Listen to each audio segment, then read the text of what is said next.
So you've just brought yourself a gimbal, but you're struggling to balance it. Well, in today's video, I'll show you quickly and easily how you can balance a gimbal in under 5 minutes. And I'm gonna start right now.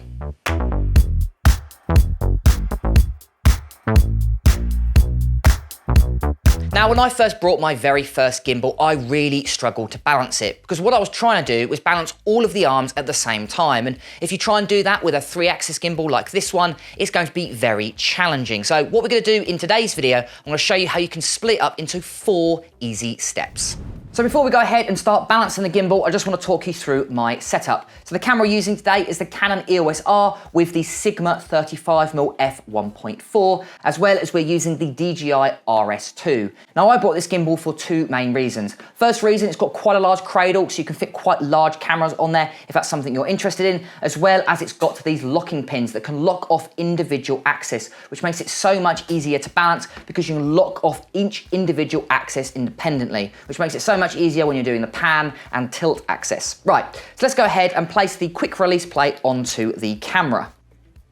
Okay, so once you've done that, you'll just need to place the quick release plate onto the base of the camera, and then all you'll need to do is place that on top of your gimbal.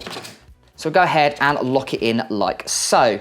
So after you've done that, let's go ahead and move on to step 1 of balancing a gimbal, which is balancing the tilt axis. So the tilt axis is basically, if you go ahead and lock this one off, it's the tilting up and down. Now, the idea of when you're balancing a gimbal is when you go ahead and let go of your camera, theoretically, it shouldn't move. And as you can see, this one has moved. So what we'll need to do is hold it in the middle. We're gonna go ahead and unlock it. We're gonna use the fine-tune knob to balance it going forwards and backwards. Now, if you go ahead and let go, you can see this is falling forwards. So what we'll need to do is just simply move that fine-tune knob to the point where the camera doesn't move. And then once you're happy with that position, as you can see, move it a little bit more forwards, we're pretty much good to go. And then you just need to lock off the arm. Once you've balanced it horizontally, you wanna balance it vertically. And again, you wanna let go, and as you can see, the camera moves forward. So what we need to do is move this knob here, and we'll just need to move that one ever so slightly backwards. As you can see, it's now falling backwards, so we need to move it slightly further forwards until you've found that lovely sweet spot of where it doesn't move forwards or backwards. It might take a few attempts at first, but over time you'll get used to it. And as you can see now, once we've let go of the camera, you can see it hasn't moved either way. It moves a little bit further back now, so what we might need to do is just adjust it a little bit further forward until you found that perfect sweet spot, where as you can see, move it forwards, move it backwards, and the camera doesn't move. So now we know that the tilt axis is balanced. So let's now move on to step 2, which is going to be fixing the roll axis. So the roll axis is basically the one at the back here. And when you go ahead and let go, it balances the roll from left to right. Now, as you can see, once we let go, the camera moves quite a lot. And again, it's the same situation. Ideally, when you want to go ahead and let go of it, you don't want the camera to move. Now, this one's quite easy because if you had to go ahead and let go, if it falls to the left, you know you need to move the camera right. And if it falls to the right, you know you need to move the camera left. So all I need to do is unlock this arm at the back here. And then all I'll need to do, as you can see, it's falling to the left, so I need to move the camera to the right.